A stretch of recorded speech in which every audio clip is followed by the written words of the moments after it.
Okay, hey guys, someone was saying that they found the differences between meiosis and mitosis kind of confusing, and they can be one of those things that if you're not quite sure what's going on, it can be a bit weird to try and understand.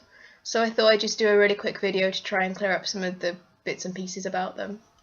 In order to understand cell division, it's useful to kind of try and understand DNA a bit first.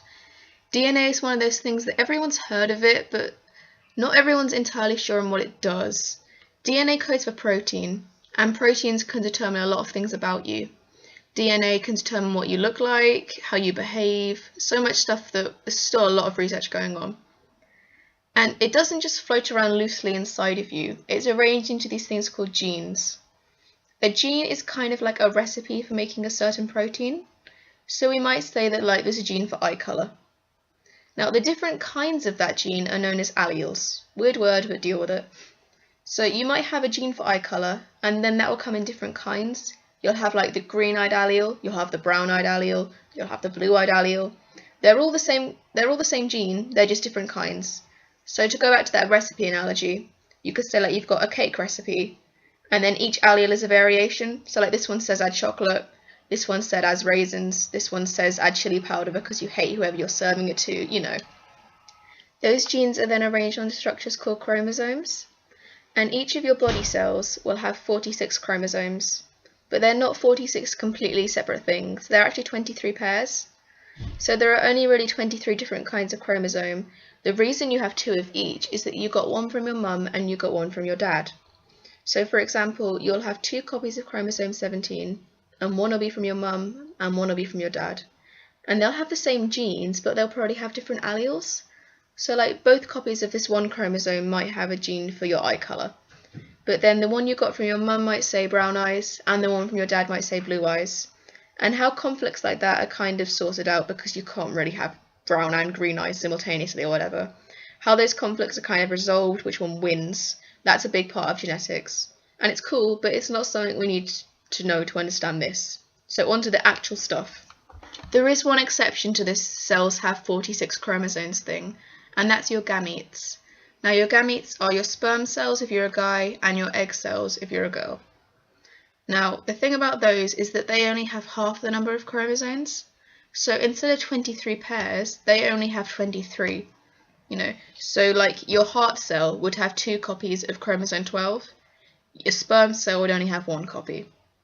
That's important. It sounds weird, but it's really important, because you can imagine at fertilization when the sperm reaches the egg, if they both had the 2 pairs thing and they both had 46 chromosomes, you'd be creating a baby that had double the number of normal chromosomes. And generally in genetics, that kind of thing is not a good idea. You don't want to start getting weird numbers of chromosomes. So by having sperm and eggs that only have half the normal number, it means that when fertilization does occur, then you get back to having your normal number of chromosomes. And just because it's useful to know, that 2 pair thing, when you've got 46 chromosomes, 23 pairs, that's known as being diploid. And what you've got in your gametes, when you've only got the 23 chromosomes, no pairs, that's known as being haploid. And you can remember those labels pretty easily, because diploid, dip, di, double, and haploid, half, hap, they sound pretty similar. So if you just try and remember that pretty much every cell you've got going on will be diploid, except your gametes, which will be haploid. And then when the 2 haploid things fuse, you get that diploid coming back again, which is pretty groovy. It's from a not dying of genetic diseases point of view. Anyway, on to meiosis and mitosis. Okay, so we'll start with mitosis because people seem to find that one simpler. Mitosis can kind of be thought of as cells cloning themselves. So in mitosis, you'll have one cell, and it will divide once and form 2 completely genetically identical daughter cells.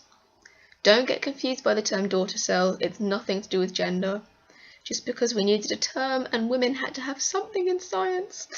So mitosis is a cell forming 2 cells that are identical copies of itself. But what you've basically got going on is, I drew a pretty diagram. I don't know if you can see it. Yeah, there you go. You've got this one cell. I'm just pointing alongside of paper. This is going fantastically. You've got this one cell that then goes on to form these 2 identical cells. And that's pretty useful. That turns up a lot in growth. You imagine like at the end of your bones, then your bone cells divide, form more bone cells, bones get longer, huzzah. It turns up in repair, so if you've ripped a muscle, then you get more cells trucking along, making the same thing, repair your muscles up. Also called asexual reproduction. We don't really do it, which is a bummer because it means I have to shave my legs for things, but plants and stuff will do asexual reproduction, and a lot of the time that just involves cloning their own cells to form their new little plant, which is completely identical to them. So, main things to know about mitosis, it's only the one division, that one cell forming two. It forms two daughter cells. It's used for growth, repair, and to a lesser extent asexual reproduction. And it forms genetically identical offspring. Those cells it forms have the exact same genes as the cell they're coming from. Now the reason I'm labouring that so much is that meiosis is a completely different story. And meiosis is basically one diploid cell forming 4 haploid cells. It happens in your ovaries if you're a girl and in your testes if you're a boy. You have these cells called germ cells, and what they'll basically do is they'll divide twice. So they divide once to form 2 cells and then again to form 4 cells, and through some super magic stuff you end up with basically 4 cells that only have that 23 chromosome arrangement, no pairs. And because they're only haploid when they came from a diploid cell, that means they're not identical. Where's my diagram? There you go. Yeah, you can see here you've got that one cell that goes to form 4 non-identical daughter cells. Doop, doop, doop, doop.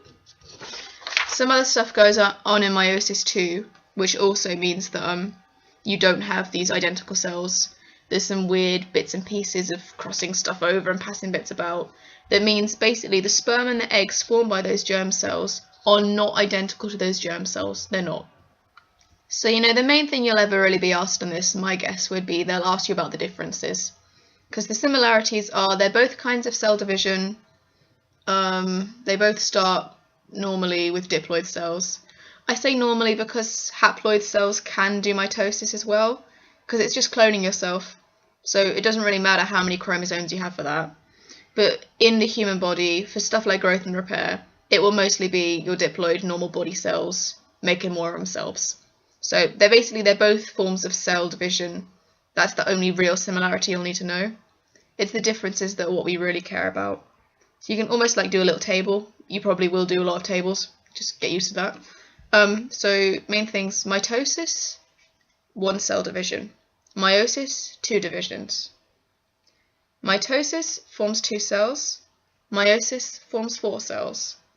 Mitosis forms genetically identical daughter cells. Meiosis forms non-identical daughter cells.